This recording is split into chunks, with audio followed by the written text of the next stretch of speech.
আজি অপমান অপদস্থ হৈ থকাতকে লাগিলে এদিন জীয়াই থাকিম, আমি বাঘৰ দৰে গৰ্জন কৰি জীয়াই থাকিম, এই সংকল্প আমি লৈছো। গতিকে এই পাৰ্টিৰ যিখিনি সংগ্ৰাম চলাই আছে, AIUDF দলে যিখিনি সংগ্ৰাম সংখ্যালঘু ৰাইজৰ কাৰণে চলাই আছে, সেই সংগ্ৰামত এজন অংশীদাৰী হেৰানী হিচাপে যাতে সংখ্যালঘু ৰাইজে এইখিনি সমস্যা আগন্তুক দিনত ৰাজনৈতিকভাৱে সমাধান কৰাৰ কাৰণে দিছপুৰতেই হওক কি দিল্লীতেই হওক সবলভাৱে আৰু অধিক শক্তিশালীভাৱে উত্থাপিত হয়, আৰু যাতে সমগ্ৰ ভাৰতবৰ্ষে দেখে যাতে যে সংখ্যালঘু ৰাইজক কি ধৰণে অসমত অন্যায় কৰা হৈছে, এই কথাখিনি সবলভাৱে লাগি ধৰিবৰ কাৰণে আমি সকলোৱে ঐক্যবদ্ধভাৱে চেষ্টা কৰিম। মই সংখ্যালঘু ৰাইজক বিচাৰ দিছো, সংখ্যালঘু ৰাইজে আগন্তুক দিনত ইয়াৰ যোগ্য প্ৰত্যুত্তৰ আৰু এই অপমানৰ বিচাৰ সংখ্যালঘু ৰাইজে ল'ব বুলি মই সংখ্যালঘু ৰাইজক এটা আহ্বান জনাইছো। সন্মানীয় সভাপতি ডাঙৰীয়াক কথা দিছো, যেতিয়ালৈকে সংখ্যালঘু ৰাইজৰ ন্যায় নিৰাপত্তা আৰু অধিকাৰ সুনিশ্চিত নহয়, মোৰ গাত এক বিন্দু তেজ কটালৈ চলাচল কৰালৈকে মই মোৰ সংগ্ৰাম অব্যাহত ৰাখিম।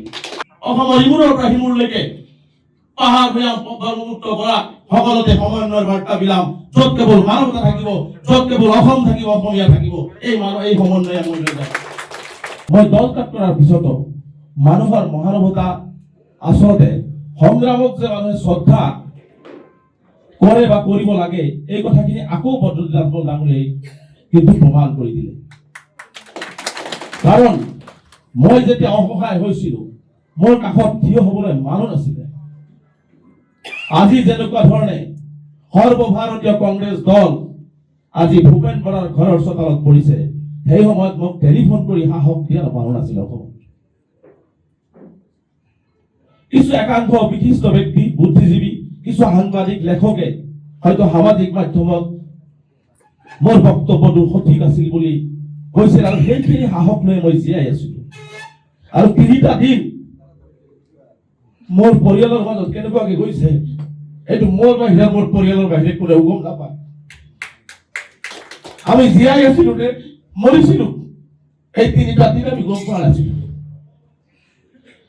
কাৰণ এটা লক্ষ্য আৰু উদ্দেশ্য লৈ আগবাঢ়ি গৈছিলো, জাতিক কেতিয়াও গাদ্দাৰি কৰা নাছিলো। সন্মুখৰ পৰা নাখাই হলেও, কষ্টকে হলেও, মানুহৰ পৰা ভিক্ষা কৰি হলেও সংগ্ৰাম অব্যাহত ৰাখিছিলো। আৰু তেনেকুৱা এজন ল'ৰাক এনেকুৱা অৱস্থা কৰিছে, তাৰ মানসিক অৱস্থা কেনেকুৱা হ'ব পাৰে আপোনালোকে চিন্তা কৰক। আৰু সেই মোৰ দেউতাক মৰাৰ দিনাখন যি পৰিৱেশ হৈছিলে মোৰ ঘৰত, সেই অনুৰূপ পৰিৱেশ মোৰ ঘৰত 3 দিন হৈছিল। কিন্তু কাকত থিয় হবলৈ হয়তো 2-4জন শুভাকাংক্ষী মোক ভাল পোৱা সেই 2-এজন মানুহৰ বাদে আজি ভূপেন বৰাৰ চোতালত যেনেকে আজি আঁঠু লৈছে যাই সৰ্বভাৰতীয় কংগ্ৰেছ দলে, সেইটো এটা ফোন পৰ্যন্ত তেওঁলোকে কৰিবলৈ সাহস পোৱা নাছিল। যি কি নহওক, সেই সময়তো কিন্তু বঙাইগাঁও জিলাত গৈ পদ্ধতি ৰাজমল চাহাবে বালাপাৰাত গৈও কিন্তু কৈছিলে যে মোৰ এই সংগ্ৰামী কণ্ঠটো জীয়াই ৰাখিবৰ কাৰণে মোৰ দলৰ ৰাস্তাটো এতিয়াও খোলা আছে। যোৱাৰ আগতো মোক শুভেচ্ছা দিলে সংগ্ৰামী কণ্ঠ অব্যাহত ৰাখিবৰ কাৰণে, মোৰ লগত ঘটা ঘটনাৰ কাৰণে আকৌ দৰ্জাটো খুলি ৰাখিলে যাতে সংগ্ৰামী হত্যাটো জীয়াই থাকে। আৰু মই সেইদিনাখনে ফোন লৈছিলো যে মোক যিহেতু মোৰ সংগ্ৰামী কণ্ঠটোক যিহেতু জীয়াই ৰাখিব বিচাৰিছে মাননীয় মৌলানা আব্দুল ৰাজমল চাহাব, আৰু মই সেইদিনা সিদ্ধান্ত লৈছিলো, মই পৰিয়ালৰ লগত কথা পাতিছিলো, মই 2জনকে বিধায়কৰ লগত কথা পাতিছো, আমাৰ নজৰুল ইছলাম চাহাব, মুজিবুৰ ৰহমান চাহাবৰ লগত কথা পাতিছিলো যে নহয়, মই জীয়াই থাকিব লাগিব, সংগ্ৰাম কৰিব লাগিব, আৰু এই কণ্ঠ মই আগবঢ়াই লৈ যাব লাগিব সংখ্যালঘু জাতিৰ কাৰণে, যাতে সংখ্যালঘু জাতিটোৱে অককে মেৰুদণ্ড পণকে জীয়াই থাকিব পাৰে নিজৰ অধিকাৰ লৈ। আৰু তেতিয়াৰ পৰাই মই সংকল্প লৈ আমাৰ পাৰ্টি সুপ্ৰিমৰ লগত বিভিন্ন কথা বাৰ্তা হৈ আজি এইটো পৰিৱেশ আহিছে। আৰু মই নিজকে ধন্য মানিছো যে মোক যি সুবিধা আজি এই পাৰ্টিয়ে মোক দিলে যে আপোনাৰ সংগ্ৰামী কণ্ঠটো আপুনি অব্যাহত ৰাখক।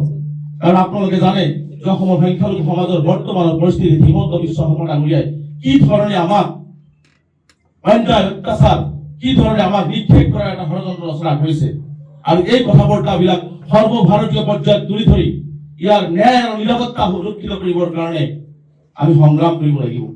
আৰু সেই সংগ্ৰামী পাৰ্টত মোক এজন সদস্য হিচাপে অন্তৰ্ভুক্ত কৰাৰ কাৰণে মই আন্তৰিকভাৱে পুনৰবাৰ AIUDF দলক মই ধন্যবাদ জনাইছো।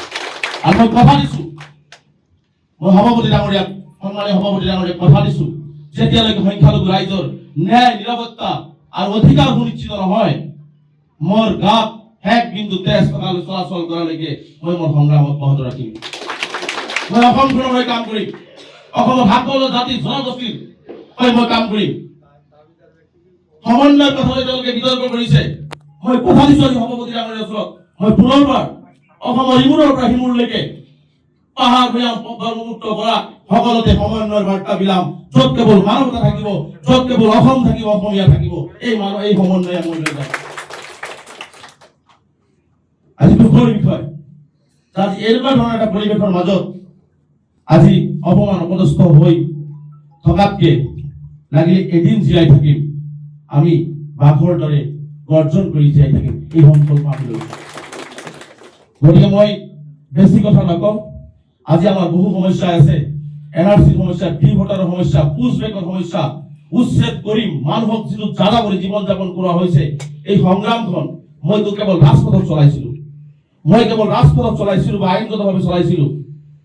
এতিয়াৰ পৰা এতিয়া পাৰ্টীয়ে যিহেতু কৰি আছে, মই যিহেতু এই পাৰ্টীত নতুনকে আহিছো, গতিকে এই পাৰ্টীৰ যিখিনি সংগ্ৰাম চলাই আছে, AIUDF দলে যিখিনি সংগ্ৰাম সংখ্যালঘু ৰাইজৰ কাৰণে চলাই আছে, সেই সংগ্ৰামত এজন অংশীদাৰী হেৰানী হিচাপে যাতে সংখ্যালঘু ৰাইজে এইখিনি সমস্যা আগন্তুক দিনত ৰাজনৈতিকভাৱে সমাধান কৰাৰ কাৰণে সি দিছপুৰতে হওক, সি দিল্লীতেই হওক, সবলভাৱে আৰু অধিক শক্তিশালীভাৱে উত্থাপিত হয়, আৰু যাতে সমগ্ৰ ভাৰতবৰ্ষে দেখে যাতে যে সংখ্যালঘু ৰাইজক কি ধৰণে অসমত অন্যায় কৰা হৈছে, এই কথাখিনি সবলভাৱে লাগি ধৰিবৰ কাৰণে আমি সকলোৱে ঐক্যবদ্ধ হোৱাৰ চেষ্টা কৰোঁ। মই পুনৰবাৰ কৈছো যে মই কেতিয়াও ভুল কথা কোৱা নাছিলো, মই কেতিয়াও বিভাজনমুখী কথা কোৱা নাছিলো, মই কেৱল সমন্বয় আৰু উন্নয়নৰ কথাই একত্ৰিতভাৱে অসমীয়া জাতিটোক আগুৱাই লৈ যোৱাৰ কথাটো কৈছিলো। এই কথাটো মই পুনৰবাৰ আপোনালোকক কৈছো। গতিকে যোনে যি কৰিছে, মোৰ লগত যিখিনি হৈছে, মই আজিৰ সংবাদ মাধ্যমৰ আগত মই জাতীয় সংগ্ৰাম যিহেতু কৰি আহিছো 20 বছৰ, মই সংখ্যালঘু ৰাইজক বিচাৰ দিছো, সংখ্যালঘু ৰাইজে আগন্তুক দিনত ইয়াৰ যোগ্য প্ৰত্যুত্তৰ আৰু এই অপমানৰ বিচাৰ সংখ্যালঘু ৰাইজে ল'ব বুলি মই সংখ্যালঘু ৰাইজক এটা আহ্বান জনাইছো। মই যদি কিবা ভুল কৰিছো, সংখ্যালঘু ৰাইজে তাৰ বাবে মোক শাস্তি দিয়ক, সেই শাস্তি মই মোৰ প্ৰতি ল'বলৈ প্ৰস্তুত আছো। কাৰণ মই আল্লাহ সাক্ষী কৰি কৈছো যে মই যিহেতু কোনো ভুল ত্ৰুটি কৰা নাছিলো, মই কেৱল সমন্বয়ৰ বাৰ্তা বিলাব গৈছিলো। গতিকে তাৰ কাৰণে মোক যি ধৰণে কৰা হ'ল, সেই কথাখিনি যাতে সংখ্যালঘু ৰাইজে আগন্তুক দিনত বিচাৰ বিবেচনা কৰে, আৰু সংখ্যালঘু ৰাইজক আমি ঐক্যবদ্ধতাৰে আমাৰ যিখিনি মূল সমস্যা আছে, আমি একেলগে এইটো প্লেটফৰ্মৰ পৰা আমি যুঁজি গৈ এই সমস্যাখিনি সমাধান কৰি সকলোৰে লগত মিলা প্ৰীতিৰে অসমখনক আগুৱাই লৈ যোৱাৰ কাৰণে চেষ্টা কৰিম। কাৰণ চাওক, এটা জনগোষ্ঠীক বাদ দি কেতিয়াও সপোনৰ অসম হ'ব নোৱাৰে, এটা জনগোষ্ঠীক বাদ দি কেতিয়াও সুন্দৰ এখন অসম হ'ব নোৱাৰে, অসম কেতিয়াও 5খন ৰাজ্যৰ ভিতৰত যাব নোৱাৰে। গতিকে আমাৰ ইয়াত থকা প্ৰতিটো ক্ষুদ্ৰ ক্ষুদ্ৰ জাতি জনগোষ্ঠীৰ সমন্বয়, সমবিকাশ আৰু সমমৰ্যাদা যেতিয়া পাব, কোনেও ক'ব নালাগে সিদিনাখন, কোনেও ধৰি ৰাখিব নালাগে, অসম দবে দবে বিশ্বৰ বুকুত চিনাকি হৈ পৰিব। এই কথাখিনি আমি সকলোৱে কৰিব লাগিব। আৰু পুনৰবাৰ আমাৰ পাৰ্টি সভাপতি মাননীয় বদৰুদ্দিন আজমল সাহেবে আজি মোক এই দলত যোগদান কৰাৰ বাবে মই তেখেতক আন্তৰিকভাৱে ধন্যবাদ আৰু কৃতজ্ঞতা জ্ঞাপন কৰিছো। এই ঋণ মই কেতিয়াও পৰিশোধ কৰিব নোৱাৰি। এজন হেৰাই যোৱা কণ্ঠ, এজন শেষ হ'ব লগা কণ্ঠ, এটা আন্দোলন শেষ হ'ব লগা সেই কণ্ঠৰ সেই সৰু গাঁৱৰ পৰা সেই ক্ষুদ্ৰ ল'ৰাটোক আজি তুলি আনি যে গুৱাহাটীত এই মৰ্যাদাখিনি মোক দিলে, তাৰ বাবে মই পাৰ্টিৰ সমূহ বিষয়ববীয়াক মই তেওঁলোকৰ ওচৰত চিৰঋণী হৈ থাকিম। আৰু মই কথা দিছো যে মই পাৰ্টিত থাকি সকলো জাতি জনগোষ্ঠীৰ লগতে মোৰ যি নিষ্পৃষিত নিৰ্যাতিত জনগোষ্ঠী, সেই জনগোষ্ঠীৰ হৈ মই কথা ক'বৰ কাৰণে মই সুবিধা কৰি দিব। ধন্যবাদ জনাইছো। আৰু মই আন্তৰিকভাৱে ধন্যবাদ জনাম যে বিশেষকৈ বঙাইগাঁও জিলা সমিতিৰ AIUDF দলৰ যুৱ মৰ্চা, মহিলা মৰ্চা, ফ্ৰেণ্ড কমিটি, ইউথ ছাত্ৰ মৰ্চা যিসকল আছে, সকলোৱে যি ধৰণে মোক আজি কেইবাদিনৰ পৰা অহৰহভাৱে মোৰ লগত লাগি থাকি আজি ইটোৰ পৰ্যায়লৈ সভাপতি ডাঙৰীয়াৰ কাষলৈকে লৈ আহিলে, মই তেখেতসকলক আন্তৰিকভাৱে ধন্যবাদ আৰু কৃতজ্ঞতা জ্ঞাপন কৰিছো।